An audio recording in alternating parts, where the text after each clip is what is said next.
بسم الله الرحمن الرحيم اللهم صل على سيدنا ومولانا محمد وبارك وسلم وصل عليه.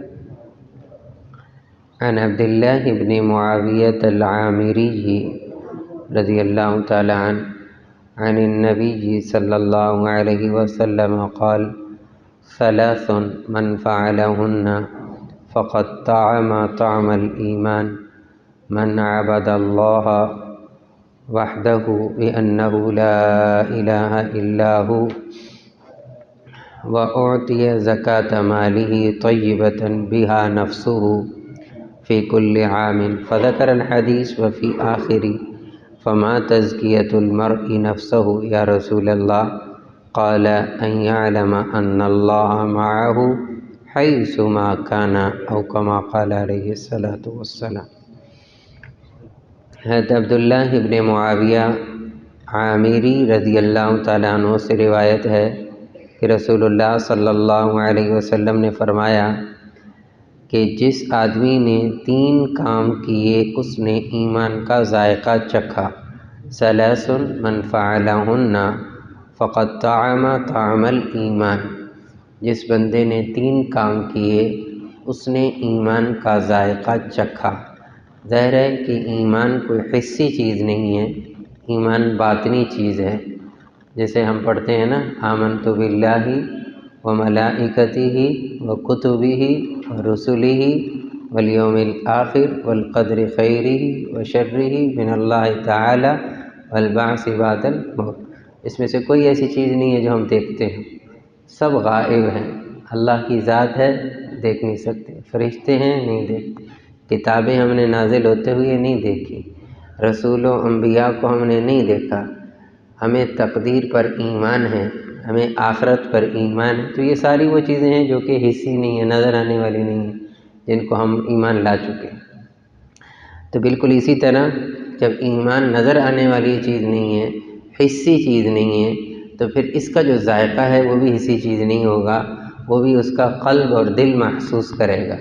تو یہ اس سے تعلق رکھنے والی چیز. ایک تو ہوتا ہے نا جب آدمی چکھتا ہے، کہتا ہے یہ کڑوا ہے، یہ میٹھا ہے، جی یہ نمکین ہے، یہ کھارا ہے، یہ بے ذائقہ ہے، بے ذائقے والا ہے، یہ اس میں مرچ زیادہ ہے، اس میں فلاں. یہ ایک حسی چیز ہے. تو یہ جو چکھنا مراد ہے، یہ وہ چکھنا ہے جو دل کے اندر چکھا اس کو جاتا ہے. پھر فرمایا رسول اللہ صلی اللہ علیہ وسلم نے پہلی بات ارشاد فرمائی کہ اللہ کی عبادت کرنا اور اللہ کے علاوہ کسی کو معبود نہ سمجھنا، یعنی توحید باللہ. یہ ایک ایسی چیز ہے جتنی مضبوط ہوگی انسان کا ایمان اتنا زیادہ مضبوط ہوگا کہ میں عبادت بھی اللہ کی کرتا ہوں، معبود بھی اسی کو جانتا ہوں. یعنی میری زندگی کے اندر شرک نہیں ہے کسی بھی لحاظ سے. میں خالص اللہ کے لیے عبادت کرتا ہوں، مخلصین لہ الدین، خالص طور پر اللہ کے لیے. دوسری بات فرمائی رسول اللہ صلی اللہ علیہ وسلم نے، اگر کوئی ایمان کا ذائقہ چکھنا چاہتا ہے تو وہ کیا کرے؟ وَأَعْطَى زَكَاةَ مَالِهِ طَيِّبَةً بِهَا نَفْسُهُ. اپنے مال کی زکوٰۃ ادا کرے خوش دلی کے ساتھ ہر سال. تاوان نہ سمجھے، ٹیکس نہ سمجھے، اتنی زکوٰۃ بن جائے گی، خوش دلی کے ساتھ دے. اور اس دل کی خوشی کا تعلق یہ اللہ کی ذات، یعنی اللہ جانتے ہیں یہ کس طرح دے رہا ہے. یہ تاوان سمجھ کر، ٹیکس سمجھ کر دے رہا ہے، یا یہ اللہ کا حکم سمجھ کر خوش دلی سے دے رہا ہے. جیسے صحابہ کرتے تھے، رسول اللہ صلی اللہ علیہ وسلم جب کسی صحابی کو بھیجتے تھے کہ جاؤ فلاں علاقے سے زکوٰۃ کا لے کر آؤ، تو وہاں جاتے تھے تو اس وقت اونٹ رکھتے تھے. خیر اب بھی وہاں ہیں. تو اونٹوں پر زکوٰۃ جو ایک اونٹ بنتا ہوتا تھا، جتنے بھی وہ بتاتے تھے، تو وہ کیا کہتے تھے؟ یہ سارا مال ہے، اس میں سے جو جی چاہتا ہے لے کر جاؤ. اللہ کے لیے جو لے کر جانا ہے، جو جی چاہتا ہے لے کر جاؤ. اور صحابہ کیا کہتے تھے؟ یا رسول اللہ یہ کل مال ہمارا آپ کا ہے، یعنی اللہ کا ہے، اس میں سے جو آپ طے کریں گے ہم رکھیں گے، باقی سارے کا سارا.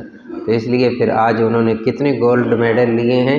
اولئک هم المفلحون اولئک هم الصادقون. یہ صحابہ کے گولڈ میڈل ہیں قرآن مجید کے اندر. یہ ایسے پکے اور کھرے لوگ تھے.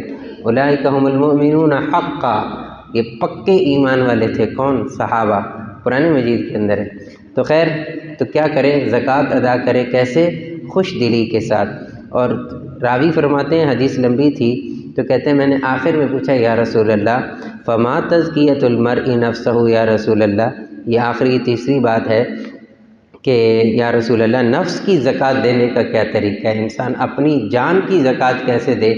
اس پر رسول اللہ صلی اللہ علیہ وسلم نے فرمایا کہ ان یعلم ان اللہ معہ حیث ما کان، کہ اس بندے کو اس بات کا یقین ہو جائے کہ یہ جس جگہ بھی ہو اللہ کی ذات اس کے ساتھ ہے، جہاں کہیں بھی ہو اللہ کی ذات ہے۔ ایک چھوٹی سی آیت ہے سورۃ العلق کی، الم یعلم بان اللہ یری، کیا وہ نہیں جانتا کہ اللہ دیکھ رہا ہے؟ تو انسان اللہ سے تو غائب ہو نہیں سکتا، اللہ سے تو چھپ نہیں سکتا۔ تو یہ والی چیز جب کسی بھی ایمان والے کو حاصل ہو جائے نا، ہر وقت اللہ میرے ساتھ ہے، تو کتنی بڑی پرسکون زندگی ہو جائے گی انسان کی، کتنی خوبصورت زندگی ہو جائے گی، کتنی راحت والی زندگی ہو جائے گی۔ اللہ تعالی ہمیں نصیب فرمائے۔ سبحان اللہ وبحمدہ، سبحانک اللہم وبحمدک، نشہد ان لا الہ الا انت، نستغفرک ونتوب الیک۔ سبحان ربک رب العزۃ عما یصفون وسلام علی المرسلین، الحمد للہ۔